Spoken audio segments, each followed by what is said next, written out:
According to George Bernard Shaw, the single biggest problem in communication is the illusion that it has taken place. Dialogue, healthy dialogue, is the foundation of solid, respectful relationships. And for anyone who looks at and understands the relationship between Ottawa and Alberta, they know it has been toxic, controlling, and hostile. Prime Minister Wilfrid Laurier in 1905 divided up the Northwest Territories, and in doing so, he forever ensured that Alberta would be subservient to Ottawa. Laurier's Minister of the Interior, Clifford Sifton, in 1904 said, "We desire, in fact, every patriotic Canadian desires, that the great trade of the prairies shall go to enrich our own people in the East, to build up our factories and our workshops and contribute in every way to our prosperity." The Canadians Sifton was referring to were those in Ottawa, not Canadians from coast to coast. It is a mindset, and it has been the practical reality since Alberta was created by Ottawa in 1905. Ottawa was fully aware of the oil in the Athabasca Basin going back to the late 1800s, and the basin is also home to one of the world's richest high-grade uranium supplies. The region, all of which was the Northwest Territories, was and continues to be the economic engine of Canada. The winds of separation blew through Alberta in the 1980s when people had enough, but then they were calmed when investment in oil sands soared, providing billions of dollars in employment and taxes. And any hint of discontent literally evaporated during the early 2000s. Then the Saudis, in an effort to undermine American oil production, crashed the price of oil and also crashed the Alberta economy.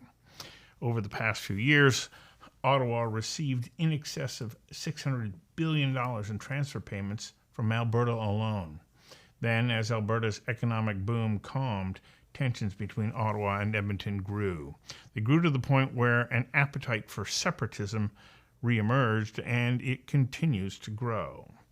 Independence parties started to crop up, and now a coalition of separatist groups has formed under the Wild Rose Independence Party banner. We invited Paul Hinman, the leader of the Wild Rose Independence Party, to join us for a conversation that matters about why he says the time to act is now. Conversations That Matter is a partner program of the Center for Dialogue at Simon Fraser University. The production of this program is made possible thanks to the following and viewers like you. Please become a patron at conversationsthatmatter.tv. Paul Hinman, thank you for joining me. Well, thank you, Stuart. Appreciate the opportunity. Well, we consider that dialogue is vitally important in any relationship. Would you say the growing sense of alienation in Alberta is rooted in the fact that communication with Ottawa is anything but dialogue? How would you characterize the mood in the province? Well, I think it's still mixed. I'm always surprised to the number of so-called patriots that are I guess, emotionally attached to Canada, that aren't really suffering in the way that those who are being oppressed by our current situation and struggling in their businesses and their life. But there's certainly a greater split, and more Albertans every day are coming to realize that Ottawa is not our friend. We saw a surge in support for independence and the need to send a message to Ottawa following the last federal election. However, under the cover of COVID, it's as though the Kenney government had said, yeah, we've already addressed the independence issues that were clearly on the minds of Albertans. It's as though the Premier has determined he has addressed those issues and he can hide behind COVID and hope they'll go away. Well, I find it quite amazing the way Premier Kenney is cozying up to Trudeau and got his hand out asking, for this and for that, but yet not insisting on the things that should be happening. That Nova Gas expansion line that was approved by the CER back on the 20th of February this year. He's been silent on that, and that's been critical to our industry. For someone who campaigned on jobs, pipelines, and standing up to Ottawa, he's been silent on one of the biggest projects that we needed. $2.4 billion of capital being invested, $1.5 billion of other drilling activities and stuff this winter, had that gone through, and yet he's been silent on that. And so I just don't understand his game, other than the fact that he's maybe trying to work and get Aaron elected, but it shouldn't be at Alberta's expense. Do you think that his enthusiasm to be that strong Alberta voice is waning because he can? Because media is focused on COVID all the time? I would say COVID-19 is adding fuel to the independence fire. Again, with what Trudeau's putting out in these internment camps, to be able to, I mean, Premier Kenney said that he's going to roll back Bill 10 so they just can't come marching in our home and, take somebody out and put them in a facility. No, there's been some very draconian, heavy-handed legislation by government, and I think that that's actually fueling the fire for people realizing that, we need to be independent from Ottawa. What was your reaction when former Green Party leader Elizabeth May and Bloc Québécois leader Yves-François Blanchet said, don't send COVID relief to Alberta because of oil?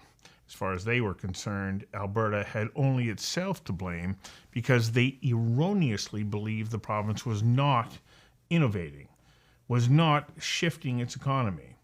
And yet all you have to do is look at the work of Innovate Alberta to see that is exactly what happens right now, is happening right now, that innovation is underway. What was that moment like for you when you heard from those two federal party leaders? Well, for me, it was no surprise. Those people have been speaking out against, and Trudeau himself saying that, they want to phase out. They'd be happier if they could shut it down tomorrow.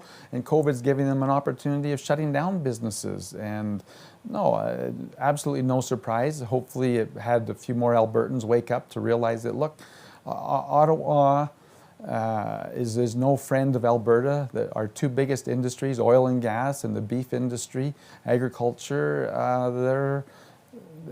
they're not fans of it. They would like to buy their beef in a petri dish and call it Beyond Meat.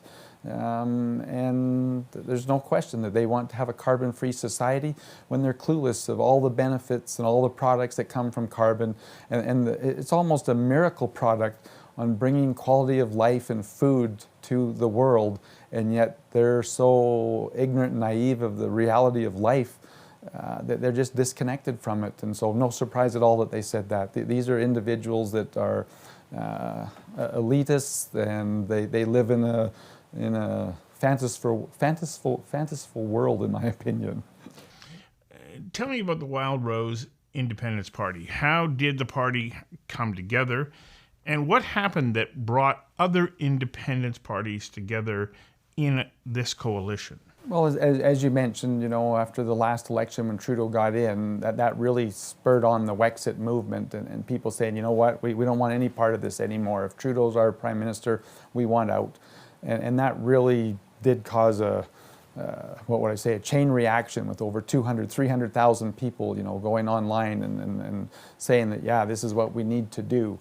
And so those individuals with Wexit started to go out and to go through the political process of getting registered as a party. And as they were doing that, they were speaking with the old Freedom Conservative Party, which is a registered party, and ran some individuals in the last election. And it says, hey, we've got the same goals, same purposes. We should come together, and we can just meld the boards together and move forward. And they came up with the name, the Wild Rose Independence Party of Alberta, and so they changed the name, and the board came together, and the day of the vote, I got my first phone call, and they says, we're looking for an interim leader. Were you interested? And I laughed and said, no, absolutely not. And got the second phone call, and finally, after 5 phone calls and some long discussions, and they sent me some papers, I realized, somebody's got to step forward to do this. At the start of a political party, you can look at your political capital much like your own investment capital. and you don't want to put it in foolish places and lose it. And so people that have a lot of political capital and have been politicians for a long time look at something like this and say, oh, I'm not going to touch it with a 10-foot pole. It's not the way I am. I look at things that, wow, this needs to be done. Who's going to do it? And when they were having a struggle of finding anybody to step forward, I thought, you know what, let's roll up our sleeves again and go to work because I'm very concerned about my children and grandchildren and the future of this province. And long story short, you know, status quo isn't working. You see the way Trudeau is attacking Western Canada, Alberta in particular. We just got to come together. And again, that's the, you understand the momentum in here as these different groups are contacting the Wild Rose Independence Party and say, you know, there's strength in numbers, we need to come together and we need to be credible. But I'm excited with all the groups that are out there. I think the more that are working and gathering people up, we have 2.5 years to the next election, and I think you'll see everybody, you know, coming together prepared for that one. As far as others, other politicians who have political capital that they could invest in the building of a better relationship with Ottawa or work with others towards an independent Alberta, what is your message to them? Well, I guess if there's any of those out there, absolutely. Contact us, share us your concerns, and we're very open and amiable to discussions and very focused on what we need to do to prevent Alberta from basically losing our major industries and our economic viability in the future. When you look at the Fair Deal panel that Premier Kenney created, do you look at that panel as nothing more than an exercise now that you've seen the outcome? And I ask that because the panel's recommendations were not only late in their delivery, and the recommendations were only marginally different than those of the firewall letter, which was issued some 20 years ago. Well, I guess that it appears to me, looking backwards, that was a political strategy to try to appease people and to prolong the process so that he could have something to deliver to Albertans in the next election, is the way I look at it now. I was very disappointed that they didn't release it when they should have, way back in February. Very disappointed with his answers. And the biggest one of all for me, though, was when he was on the Danielle Smith show and says, I'm an unqualified patriot and we're not going to separate. And I just thought, wow, you know, it doesn't matter how dysfunctional, how broken, how partisan, how, you know, political this is, we're in this till death do we part. And sorry, Premier, but no, we're not going to accept that kind of treatment from Ottawa. Maybe you will, and maybe your goal is to get back to Ottawa, but we need to protect Alberta and our future here. Interestingly enough, the Fair Deal panel is an appropriate name because that is what Albertans want. They want a fair deal.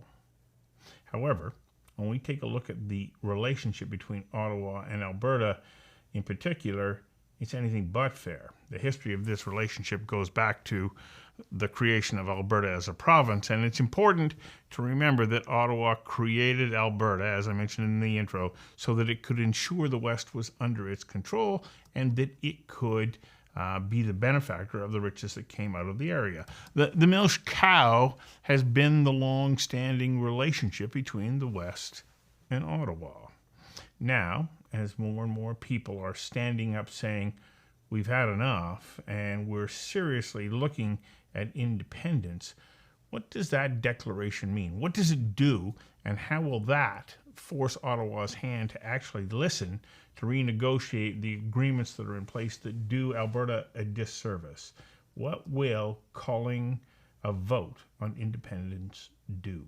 Well, I just think philosophically that there's nothing to renegotiate. These people are set in their ways. We have a constitution here in Canada. That constitution is very flawed. It basically allows what I want to call tyranny of the majority. The 7 wolves can vote to take the 5 sheep from the 5 lamb, and from the 5 ewes, and everything's legal about that. And so this tyranny of the majority is part of our current constitution, and there's many aspects, as you're well aware of. You know, everything from voter representation to regional discrepancies, and there's just so many bias programs from the federal government and the taxation system that's to our detriment, that I just think anybody who thinks there's ever going to be a fair deal or a renegotiation is delusional. And that's why my personal goal is to just put our house in order. That there's about 6 things that we need to do. And again, whenever you're in a broken or dysfunctional relationship, whether it is personal or in a business, there's things that you need to do. And the first one is you need to separate the money. And so I say we need to put together the Alberta Revenue Agency and collect all of the taxes here and have Alberta workers employed and doing that. We need to have our own Environmental Act. It is very clear that their views and their understanding of the environment and purpose of the environment is very different than ours. I think Alberta is pristine, is beautiful. We got world-class environmental protection here. And sure, we've made some messes in the past, but look around the world. That's just the history of mankind. We're learning, and Alberta's technology, especially when it comes to the environment, is spreading around the world on how to extract your resources responsibly and have the benefit of carbon in our lives. And so those 2 things have to happen. We absolutely need to have an Alberta Revenue Agency. We need to have our own Environmental Act. And not have the oversight of Easterners who want to use carbon but deny it in their lives. They're hypocrites, in my opinion. And then there's 4 things that are constitutionally okay to do. We need our own police force. We don't need Trudeau saying to do this or do that and sending out his cronies. We need our own pension plan. The federal plan has what would I say? It's flawed. And again, Alberta in the past has been averaging almost $3 billion extra a year going into the pension plan, and we should actually be building one up so that we don't have unfunded liabilities. Here's the actual pension plan. Had we done what Quebec did when they started theirs, Albertans would be in a very enviable situation, but instead we're the other way around. But that would quickly turn around, like I say, if we had our own Alberta pension plan. We need our own employment insurance plan. That is just crazy, the different treatment across this country and how people qualify and those who don't.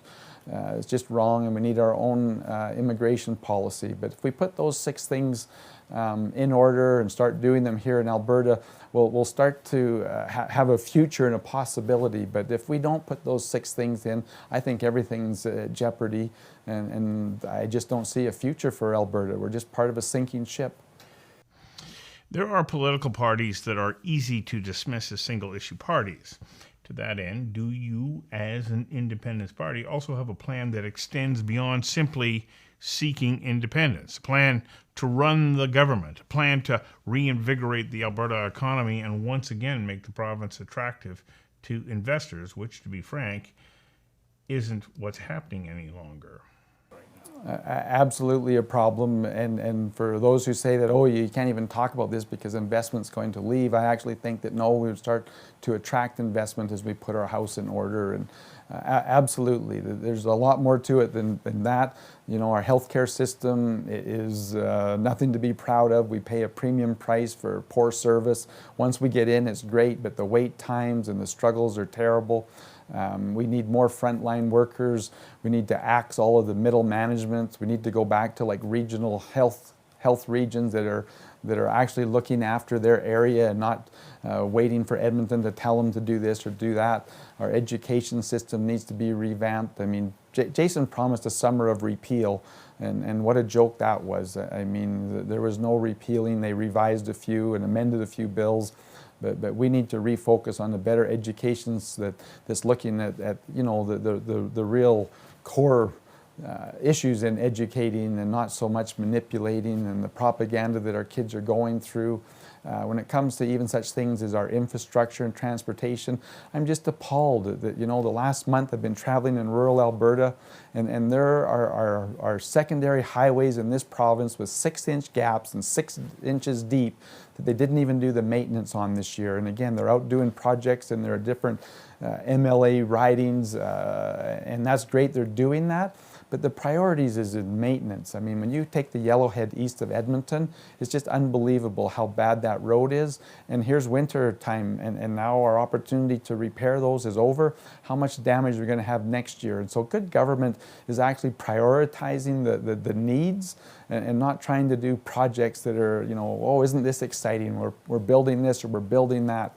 And you know, for years I've been talking about a prioritized public infrastructure list, and you know, here it is. You know, here's the top 100 projects, starting with what's most important and going down, and we're going to spend what would I say?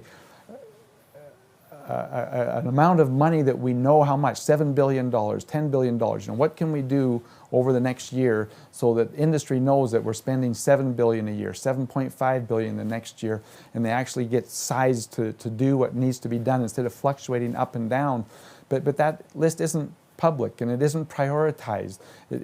What it is politicized. And if they need votes over here, oh, let's go do a project here.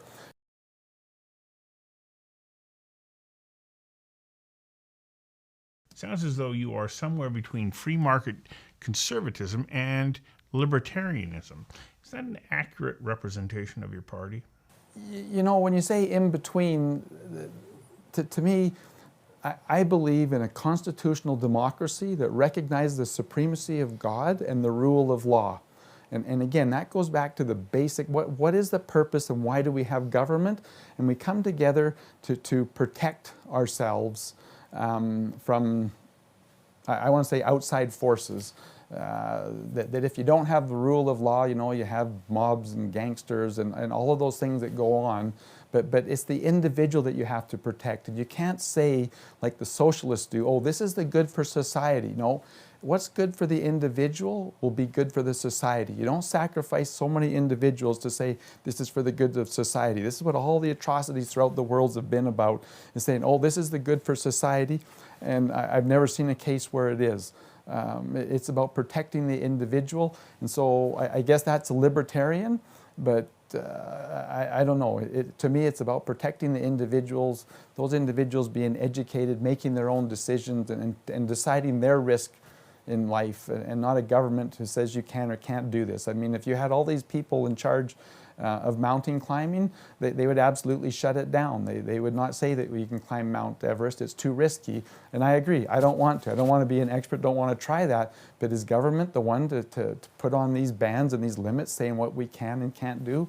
The world would not be where it is if it wasn't for all the risk takers and the entrepreneurs that were risking their capital or their lives in order to see progress. And that's just, to me, just the fundamental, essential element is that freedom to choose and to try something. Paul Hinman, thank you for joining me to record this conversation. And with your permission, I'd like to check in with you from time to time to see how things are going. Well, really appreciate this opportunity, and I'll look forward to a report back in the future. So thank you very much.